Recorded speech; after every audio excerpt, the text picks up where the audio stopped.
What's up, everybody? Welcome to a Saturday edition of The Squeeze. I am Tyler Conium, and we've got a fun day ahead. It was a fun day yesterday. It was a winning day yesterday, which is the most important thing. It was a 2-1 day, up a unit. Winnipeg Blue Bombers were crushing the CFL right now, and I'm loving the CFL season so far. Toronto Argonauts open their season tomorrow. Obviously, my favorite team, as you can see, the Argos merch there, ring giveaway. I'll be at an Ed Sheeran concert, so I won't be getting a ring tomorrow, but I definitely will be getting a championship ring. But Winnipeg Clovers, that was 6.5. They won by 18 points. That was an easy one. Toronto Blue Jays, we had them to be leading after 5. They went up 2-1 in the 5th inning, and that's how the score stayed. So we were able to hit that one there. And then Corey Connors, he kind of blew up a little bit on the back nine at the U.S. Open, had shot a +4, so Adam Scott beat him there, so a 2-1 day. But we've been doing really well in the closing line value lately, 1.6% yesterday. So if you're not familiar with closing line value, we bet Winnipeg -6.5 at -110. It closed at -7. That's an extra half a point. That's a big deal. There could be a push. You know, if they win by 7, that goes from a winning bet to a tie. And then the Blue Jays, they opened to be up by 1 run after 5 was -104. It closed at -110. So those are the things that matter, and that's the reason why I use things like BetStamp, which you should sign up for to compare all the odds, and then also the QR code on the screen there. If you want to make any of these bets today, hit that QR code, sign up for a new sportsbook, place a minimum deposit, and you're guaranteed the best exclusive offers that you're not going to find anywhere else, thanks to my partnership with BetStamp. Okay, getting into today, I'm sorry if this might be a little bit boring to you. I know a lot of people, we got a lot of views for NHL, we got a lot of views for NBA, maybe not so much for CFL and for the US Open, but that's okay because it's June, and what are you going to do, right? I'm fading baseball a little bit. I'm still just not, baseball's hard. I mentioned this yesterday. Baseball's hard. There's just so many variables. They play so often, and I'm really enjoying betting the CFL, and I think we're doing pretty good at it. But to start, we're going to start in the U.S. Open. Now we're into the third round. Things are getting dicey. And as I've mentioned before, I've got a plus 4,500 on Ricky Fowler to win the tournament. I've got a plus 600 on Scotty Scheffler.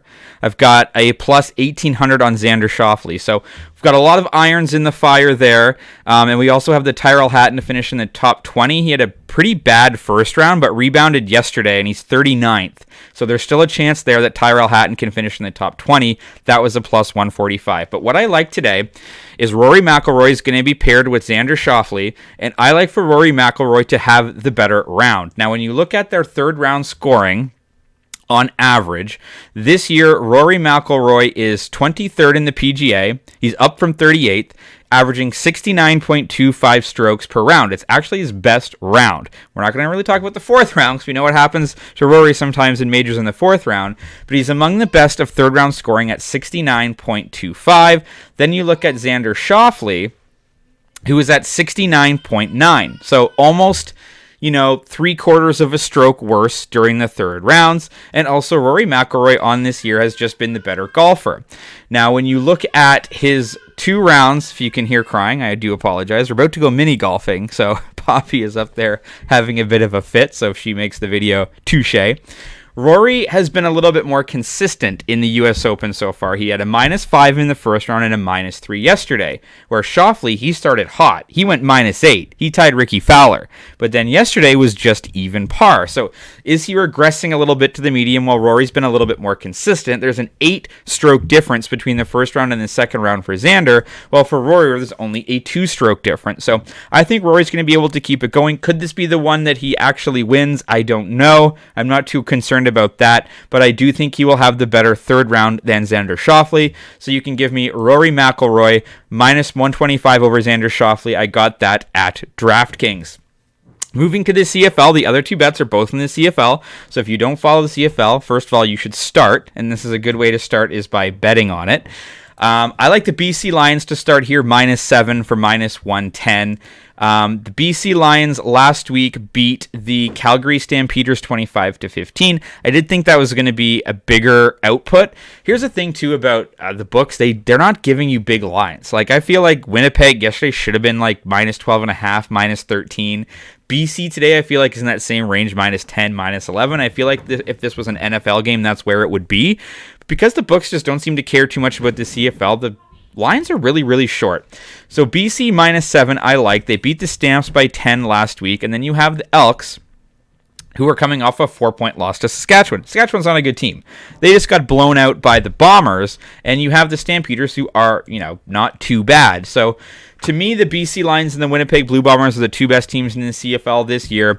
The Bombers had, Vernon Adams is their quarterback. He came out last week. He was a perfect 9 for 9 on their opening drive. They also had a very good defensive effort. They had 3 sacks on Jake Meyer. They forced Calgary into a 154-yard, 1-touchdown performance. Now they get the Elks. Okay. And they're getting this game at home, by the way, in their home opener. You have the Edmonton Elks. They lost 17-13 to Saskatchewan. There was, the goal line play at the end where they were stopped. It could have cost them the game.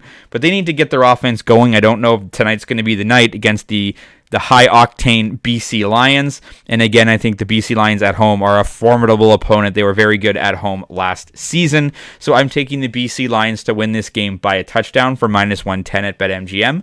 But I do think we're going to see some scoring here. This total is set a little bit low at 44.5. I'm taking the over here. This is -120. You can get this at Proline Plus. Week 1, for the Elks, it was 17-13. It was a low-scoring game. It's only 30 points. It went way under with a total of 45. And you have BC, where the total was set at 50.5, and that went under by 10.5. That game ended 25-15, so it landed on 40. I think BC is going to be able to get their offense going. I do think the Elks are going to be a little bit better than the 13-point performance they had last week. This could very easily be like a 25-15. This could be a 25-20. Well, hopefully not, because that wouldn't cover the spread. But even like a 30-20, I feel like we're going to get some more offense in this game. And look, BC might put up 35-40 on their own. If we can get 2 touchdowns out of Edmonton, this game is definitely going over. And because of that, I think 44.5 is just a little bit too low. Again, 25-20, 27-20, that type of thing.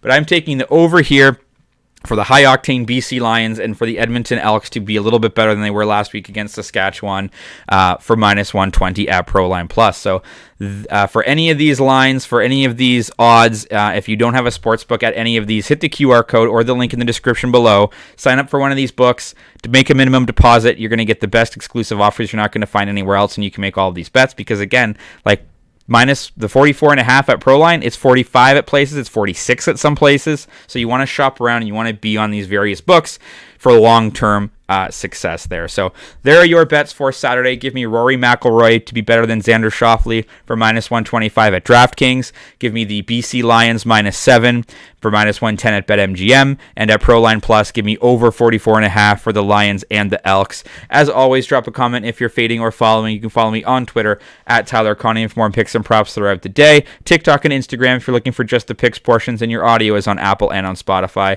I'm about to go mini golfing, so have a great Saturday, and let's talk sports.